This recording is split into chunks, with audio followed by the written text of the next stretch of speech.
This is Riya Sharma and welcome to Ezilight Institute. So previous videos में हमने cover किए CTET के प्रीवियस पेपर्स को जो कि पैडागॉजी से रिलेटेड थे, और हिंदी से रिलेटेड भी हम एक वीडियो कवर कर चुके हैं। ये हिंदी से रिलेटेड सेकंड वीडियो है, ठीक है। इससे पहले हम सीडीपी का कंप्लीट सेक्शन इंक्लूडिंग एचपीजी के और साथ में हमारे पास में पैडागॉजी सीरीज़ सब्जेक्ट वाइज और other 500 MCQs for pedagogy cover कर चुके हैं।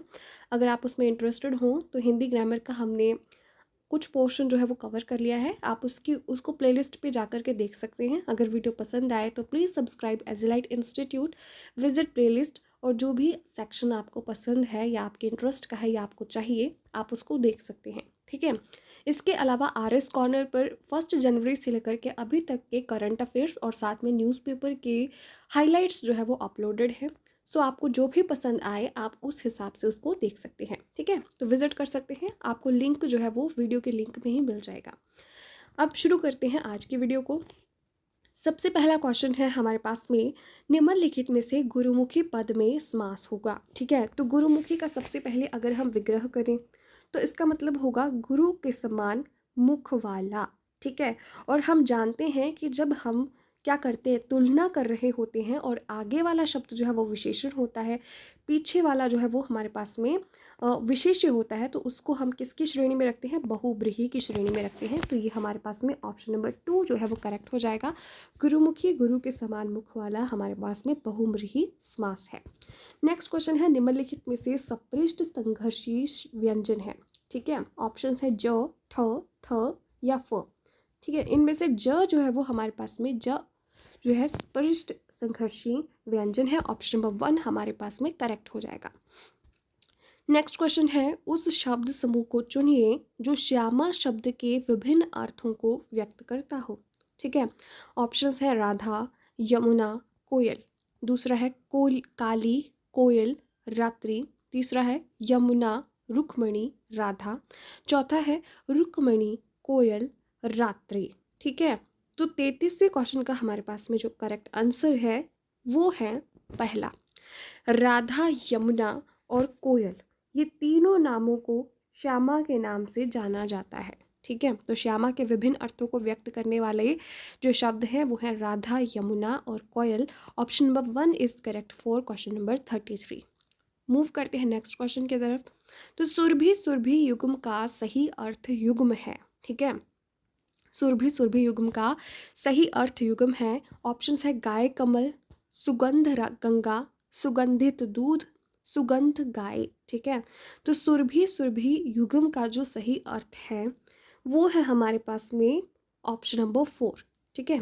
सुरभि का अर्थ है सुगंध और दूसरी सुरभि का अर्थ है गाय, ठीक है। तो option number 4 is correct here.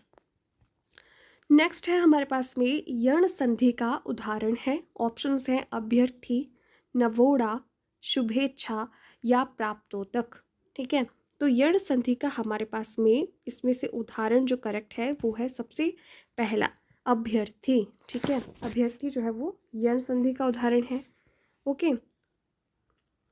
अभी प्लस अर्थी इसमें जो है वो संधि करके आएगा, ठीक है। अभी में छोटी ई और अर्थी का अ, ई और अ मिलकर के य बने हैं और ये यण संधि है।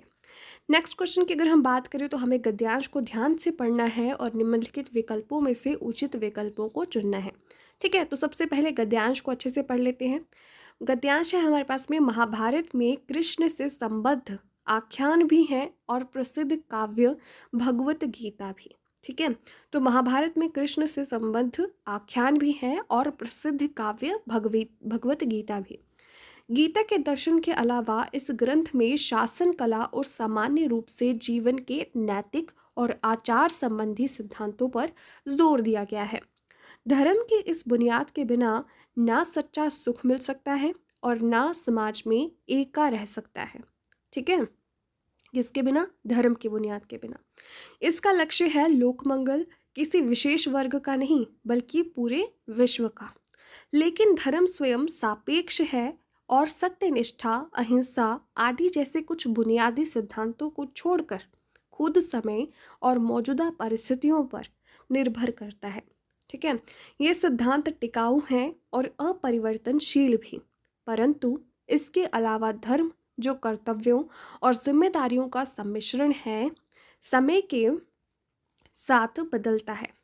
अहिंसा पर यहाँ और दूसरी जगहों पर भी जो बल दिया गया है वह दिलचस्प है, क्योंकि अहिंसा और किसी अच्छे मकसद के लिए संघर्ष करने में प्रत्यक्ष रूप से कोई विरोध नहीं दिखाई पड़ता। पूरे महाकाव्य का केंद्र एक विराट युद्ध है। ठीक है, सो अब करेंगे हम इससे रिलेटेड क्वेश्चंस। तो क्वेश्चन नंबर 36 है हमारे पास में, आख्यान का पर्याय है। ठीक है, आख्यान का पर्याय है। ऑप्शंस है कथाएं, उपदेश, विमर्श या काव्य। ठीक है, तो आख्यान का मतलब होता है कथाएं। क्या होता है इसका मतलब? कथाएं। तो हमने फर्स्ट स्टेटमेंट में ही किया था, क्या किया था हमने क्या, महाभारत में कृष्ण से संबंध आख्यान भी हैं, यानी कि कथाएं भी हैं, और प्रसिद्ध काव्य भगवत गीता भी, मतलब कथाएं भी हैं और काव्य भी है। ठीक है, काव्य की फॉर्म में क्या है? भगवत गीता। नेक्स्ट क्वेश्चन देखते हैं, धर्म का बुनियादी सिद्धांत क्या है? ठीक है, तो हमारे पास में ऑप्शंस हैं अनुष्ठान, उपासना, सत्य, अहिंसा या तपस्या। ठीक है, तो हमने अभी अभी किया कि हमारे पास में जो धर्म का बुनियादी सिद्धांत है वो क्या है? सत्य और निष्ठा है। ठीक है, आप यहाँ पे देखिए सत्यनिष्ठा। ठीक है, इसमें इन्होंने डायरेक्टली स्टेटमेंट भी दे रखी थी, 1 सेकेंड। यस, धर्म की बुनियाद के बारे में यहाँ पर बात चल रही है और इसमें इन्होंने सत्यनिष्ठा दिया है। ठीक है, सो इसका जो करेक्ट आंसर हो जाएगा वो हमारे पास में क्या है? सत्य, अहिंसा। ठीक है, option number 3 is correct here. Next question है, धर्म किस प्रकार सापेक्ष है? ठीक है, अब ऑप्शन है, यह समुदायों के अनुसार बदलता है, यह निरंतर बदलता रहता है, यह समय और परिस्थितियों के अनुसार बदलता है, या यह अपरिवर्तनीय है। ओके, तो हमारे पास में ये लिखा था धर्म के बारे में कि यह समय के, ठीक है, धर्म जो है, धर्म के बारे में यहाँ पे बात चल रही है और यह समय के, ये देखिए, साथ बदलता है। तो इसका जो कौन सा क्वेश्चन ऑप्शन ठीक हो जाएगा कि यह समय के साथ बदलता है, यानी कि समय और परिस्थितियों के अनुसार बदलता रहता है। ऑप्शन नंबर 3 यहाँ पर करेक्ट हो जाएगा। ठीक है, नेक्स्ट क्वेश्चन है, महाभारत है, ठीक है, क्या है ये? एक महाकाव्य है, एक आख्यायिका है यानी कि कथाओं का संकलन है, एक प्रबंध काव्य है, या फिर एक प्रहसन है। ठीक है, तो महाभारत जो है वो क्या है? महाकाव्य है। क्या है? महाकाव्य। Option number 2 is correct here. Next है, महाभारत में सम्मिलित है, लिखा है गीता, कृष्ण के आख्यान, कुरुक्षेत्र का युद्ध, या ये सभी। तो ये सारे के सारे उसमें इंक्लूडेड हैं। ठीक है, ये गीता भी उसी का पार्ट है, कृष्ण की कथाएं भी उसमें है, कुरुक्षेत्र का युद्ध भी उसमें है, तो ये सभी, यानी कि ऑप्शन नंबर 4 यहाँ पर करेक्ट हो जाएगा। नेक्स्ट क्वेश्चन है, निम्न में से कौन सा अमृत का पर्याय है? ठीक है, तो अमृत का हमारे पास में जो पर्याय है वो है ऑप्शन नंबर 3, यानी कि अमी। ठीक है, अमी जो है वो इसमें करेक्ट आंसर हो जाएगा। Option number 3 is correct here. Next है हमारे पास में, धनुष टंकार का संधि विच्छेद है। ठीक है, धनुष टंकार का जब हम संधि विच्छेद करेंगे तो क्या बनेगा? धनु प्लस टंकार, धनु प्लस टंकार। तो option number 1 is correct here. Next question है हमारे पास में, शक्तिशाली की विजय अर्थ वाली लोकोक्ति है। ठीक है, शक्तिशाली की विजय, यानी कि ऑप्शंस हैं, एकता में बल है, अपना हाथ जगन्नाथ, जिसकी लाठी उसकी भैंस, जाको राखे साइया, मार सके ना कोई। तो जिसकी लाठी उसकी भैंस, यानी कि जिसके पास पावर होगी उसकी ही भैंस होगी। ठीक है, विजय उसकी ही होगी। तो शक्तिशाली की विजय ऑप्शन वाली करेक्ट ऑप्शन है, करेक्ट लोकोक्ति है, जिसकी लाठी उसकी भैंस। Option number 3 is correct here. Next question है, निम्नलिखित में से हतभागी का स्त्रीलिंग है। ठीक है, तो हतभागी का स्त्रीलिंग है हतभाग्या। तो ऑप्शन नंबर 3 जो है वो हमारे पास में करेक्ट हो जाएगा। नेक्स्ट है, निम्नलिखित में से क्षणिक शब्द का विपरीतार्थक है। ठीक है, तो क्षणिक का हमें जो विपरीतार्थक होता है वो क्या है हमारे पास में? शाश्वत। ठीक है, शाश्वत, यानी कि option number 1 is correct here. Next question है, प्राथमिक स्तर पर हिंदी भाषा शिक्षण का उद्देश्य नहीं है। क्या नहीं है? ऑप्शंस है, विद्यार्थियों को सस्वर वाचन में सक्षम बनाना, विद्यार्थियों को शुद्ध उच्चारण के लिए प्रेरित करना, विद्यार्थियों को सुलेख और श्रुतलेख लिखने में सक्षम बनाना, व्याकरण के नियमों का विशद ज्ञान देना। ठीक है, तो इसका जो हमारे पास में करेक्ट आंसर हो जाएगा वो होगा ऑप्शन नंबर 4। हमें व्याकरण का ज्ञान जो है वो प्राइमरी क्लासेस में नहीं देना होता है। ठीक है, ये हमारा जो है वो प्राइमरी एम नहीं होता है। नेक्स्ट है, निबंध में शुद्ध रूप से लिखा वाक्य है, अनजाने में कर दिया, वे बड़े अच्छे खिलाड़ी हैं, पुस्तकों में यह बहुत श्रेष्ठ है, यह सुंदरतम साड़ी है। ठीक है, तो शुद्ध वाक्य इसमें क्या है, यह सुंदरतम साड़ी है। तो ऑप्शन नंबर 4 यहाँ पर करेक्ट हो जाएगा। ठीक है, सो अब चलते हैं हम नेक्स्ट क्वेश्चन के ऊपर। तो नेक्स्ट क्वेश्चन है 48। अनुकंपा का सही शाब्दिक अर्थ है। ऑप्शन है हमारे पास में, अपने से बड़ों पर प्रसन्न होकर उनकी भलाई करना, किसी के दुख से दुखी होकर उस पर कृपा करना, किसी को विशेष सहयोग देना, या उपरोक्त सभी। ठीक है, तो इसका हमारे पास में सेकंड आंसर जो है वो सेकंड ऑप्शन जो है वो सही हो जाएगा कि किसी के दुख से दुखी होकर उस पर कृपा कर देना अनुकंपा कहलाता है। कहानी सुनाने का मूल उद्देश्य होना चाहिए। ऑप्शंस है, बच्चों को प्रसन्न करना, बच्चों को एकाग्रचित करना, बच्चों को की कल्पना शक्ति का विकास करना, या बच्चों को अनुशासन में रखना। तो हमारे पास में इसका करेक्ट आंसर होगा कल्पना शक्ति का विकास करना। ठीक है, जब भी हम कोई कहानी सुनते हैं, जैसे हम परियों के बारे में कहानी सुनते थे तो हमारे अंदर इमेजिनेशन विकसित होती थी। ठीक है, तो कल्पना शक्ति का विकास करना कहानी सुनाने का मूल उद्देश्य है। नेक्स्ट क्वेश्चन है, एक शिक्षक को भाषा पढ़ाते समय किस माध्यम का सर्वप्रथम प्रयोग करना चाहिए। ऑप्शंस हैं, पाठ्यपुस्तक का, सामान्य बोलचाल का, श्यामपट्ट का, या प्रश्नोत्तर का। तो इसको हमारे पास में शिक्षक को सामान्य बोलचाल की भाषा का इस्तेमाल करना चाहिए, ताकि बच्चे जो है वो एकदम से अपनी रियल लाइफ से एकदम से टॉपिक में एंटर कर जाएं। ठीक है, नेक्स्ट क्वेश्चन है, रिक्त स्थान के लिए उपयुक्त शब्द का चयन कीजिए। शांति संधि से पूर्व प्रधानमंत्री ने वरिष्ठ मंत्रियों के साथ डैश की। ठीक है, ऑप्शन है, चर्चा, मंत्रणा, बैठक, या वार्ता। ठीक है, तो उन्होंने मंत्रणा की। मंत्रणा इसके लिए जो है वो हमारे पास में करेक्ट ऑप्शन हो जाएगा। ऑप्शन नंबर 2 यहाँ पर करेक्ट है। ओके, मंत्रणा का मतलब होता है सलाह करना, परामर्श करना, या विचारधारा एक दूसरे के साथ साझा करना। ठीक है, नेक्स्ट क्वेश्चन है, जीतने की इच्छा के लिए शब्द है। ओके, जीतने की इच्छा के लिए हमारे पास में शब्द है। ऑप्शन है, जिजीविषा, जिगृषा, जिगत्सा, या जिगीषा। ठीक है, तो इसका जो करेक्ट आंसर है वो है जिगीषा, यानी कि option number 4 is correct here. Next question है, निम्नलिखित में से विदेशी शब्द नहीं है। ऑप्शंस है हमारे पास में, चाकू, पपीता, गमला, या खिड़की। ठीक है, तो खिड़की जो है वो हमारे पास में विदेशी शब्द नहीं है, जबकि बाकी के विदेशी हैं। नेक्स्ट है हमारे पास में, भाषा की सबसे छोटी इकाई है। ऑप्शंस है, लिपि, वर्ण, शब्द, या वाक्य। ठीक है, तो वर्ण भाषा की सबसे छोटी इकाई है, और वर्णों के और अधिक टुकड़े करना जो है वो संभव नहीं है। ठीक है, इसलिए वर्ण हमारे पास में सबसे छोटी इकाई होती है भाषा की।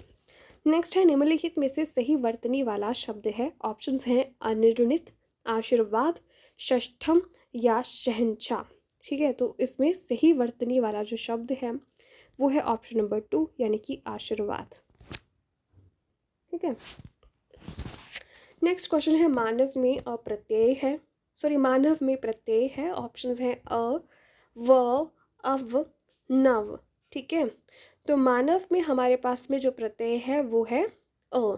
ठीक है, option number A is correct, 1 is correct here. Next है हमारे पास में, देवनागरी लिपि के संदर्भ में कौन से कथन सत्य हैं। ऑप्शंस है, देवनागरी में एक ध्वनि के लिए एक ही प्रतीक है, देवनागरी में विदेशी ध्वनियों को व्यक्त करने की क्षमता है, देवनागरी दाईं ओर से बाईं ओर लिखी जाती है, देवनागरी में वर्णों की संख्या रोमन लिपि से कम है। ठीक है, तो देवनागरी लिपि के संदर्भ में कौन से कथन सत्य हैं ये हमने फाइंड आउट करना है, और इसका जो करेक्ट आंसर होगा वो होगा नंबर 1, यानी कि पहली और दूसरी जो हमारे पास में कथन है वो सत्य है।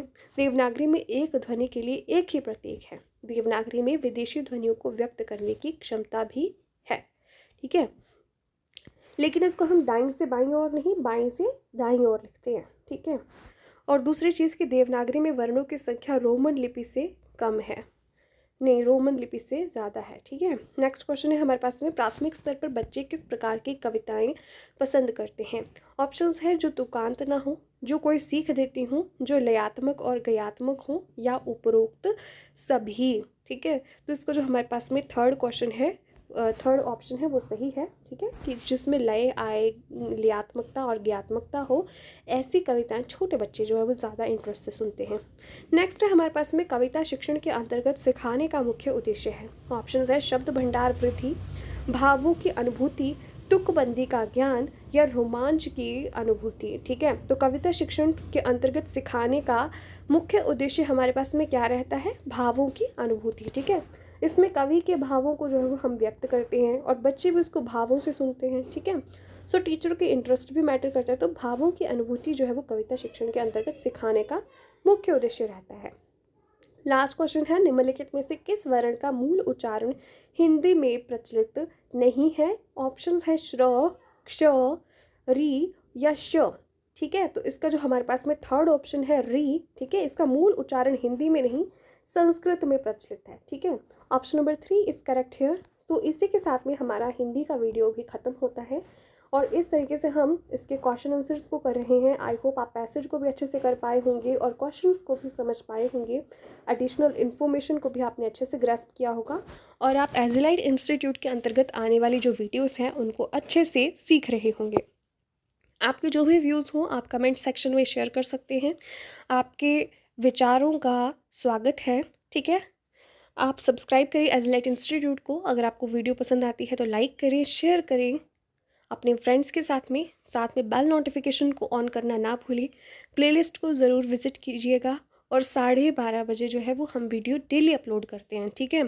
सो आप इसको ज़रूर चेक कर लिया कीजिएगा, ठीक है। इसी के साथ में वीडियो को ख़त्म करते हैं। Thank you so much for watching the video. Stay tuned, bye bye.